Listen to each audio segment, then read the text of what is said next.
warahmatullahi wabarakatuh. Halo Sobat Kaji Hukum, balik lagi bareng aku di podcast kesayangan kita, tempat ngobrol santai tapi penuh makna.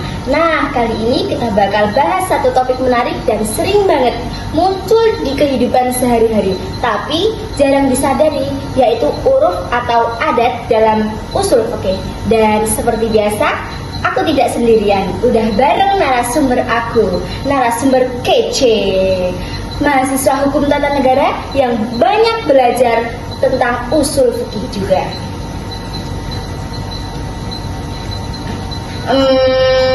Saya pribadi masih penasaran, uruf itu sebenarnya apa sih? Waalaikumsalam warahmatullahi wabarakatuh. Terima kasih. Jadi yang pertama itu urf secara bahasa artinya kebiasaan atau adat.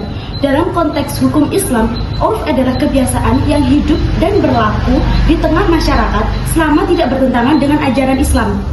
Dalam ilmu usul fikih, urf ini termasuk salah satu sumber hukum sekunder setelah Al-Quran, hadis, ijma, dan qiyas.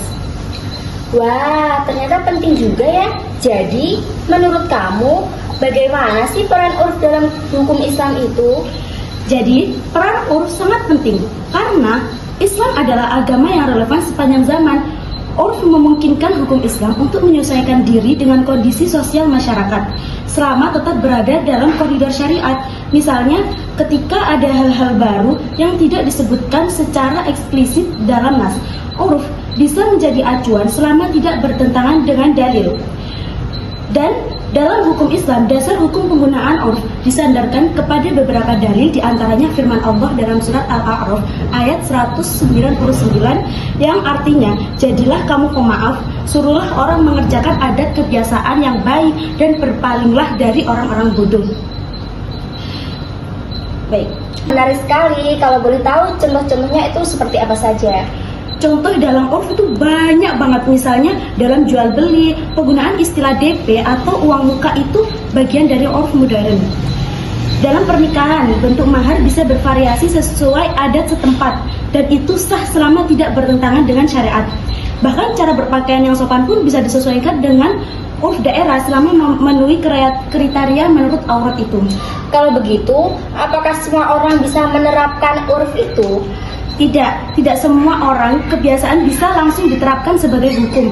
Yang digunakan adalah urf sahih, yakni kebiasaan yang baik berlaku untuk umum dan tidak bertentangan dengan ajaran Islam.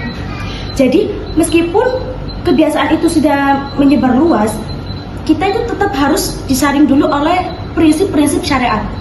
Lalu, apa saja syarat-syarat urf agar bisa dijadikan dasar hukum? Baik, yang pertama itu urf itu harus berlaku di masyarakat, bukan kebiasaan pribadi. Yang kedua, dilakukan secara konsisten dan berulang kali. Dan yang ketiga, tidak bertentangan dengan Al-Quran, hadis, dan kaidah syariah. Keempat, tidak membawa mudarat. Kalau semua syarat itu terpenuhi, baru urf itu bisa dijadikan pertimbangan dalam hukum. Gitu. Kenapa sih mempertimbangkan urf itu penting dalam hukum Islam? Gini, karena Islam adalah agama yang fleksibel dan penuh rahmat. Urf menunjukkan bagaimana syariat itu tidak kaku, tapi mampu menyesuaikan diri dengan kebutuhan zaman dan tempat. Ini sangat penting untuk menjaga agar hukum Islam tetap membumi, bukan hanya ideal secara teori saja gitu. Apakah semua orang bisa menerima keputusan hukum yang berdasarkan urf, atau justru ada orang yang lebih menantang? Biasanya itu penolakan itu muncul karena kurangnya pemahaman. Kalau masyarakat tahu bahwa urf sudah diseleksi sesuai prinsip syariat, biasanya mereka akan menerima. Tapi memang dibutuhkan edukasi agar masyarakat itu memahami bahwa ini bukan sekedar adat, melainkan bagaimana dinamika hukum Islam itu. Lalu manfaat dari penggunaan urf itu apa saja? Nah, jadi manfaat urf itu banyak banget. Di antaranya itu, yang pertama, membuat hukum Islam itu jadi lebih relevan dalam kehidupan masyarakat. Yang kedua, menjawab masalah-masalah kontemporer yang tidak ada di masa klasik. Yang ketiga, meningkatkan penerimaan masyarakat terhadap hukum Islam. Yang keempat, menghindari konflik antara budaya lokasi dan syariat, karena bisa bersinergi selama dalam koridor syariat itu. Nah, jadi seperti itu ya mengenai uruf ini. Zawa, bisa disimpulkan tidak hal-hal penting apa saja yang bisa kita ambil dari pembahasan hari ini? Tentu, kesimpulannya, uruf adalah kebiasaan yang hidup di tengah masyarakat dan bisa menjadi sumber hukum Islam apabila memenuhi kriteria syariat. Islam mengakui keberadaan budaya lokal sebagai bagian dari kehidupan umat manusia. Dan selama adat itu tidak bertentangan dengan prinsip-prinsip agama, maka ia dapat dijadikan dasar hukum.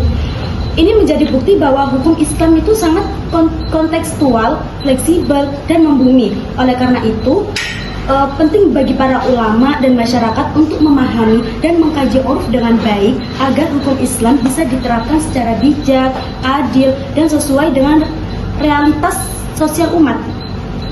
Ya. Masya Allah, luar biasa sekali pembahasannya. Terima kasih untuk narasumber kece kita yang telah memberi penjelasan yang sangat bermanfaat. Baik, terima kasih kembali. Semoga bermanfaat untuk para pendengar semuanya. Saya akhiri. Wassalamualaikum warahmatullahi wabarakatuh.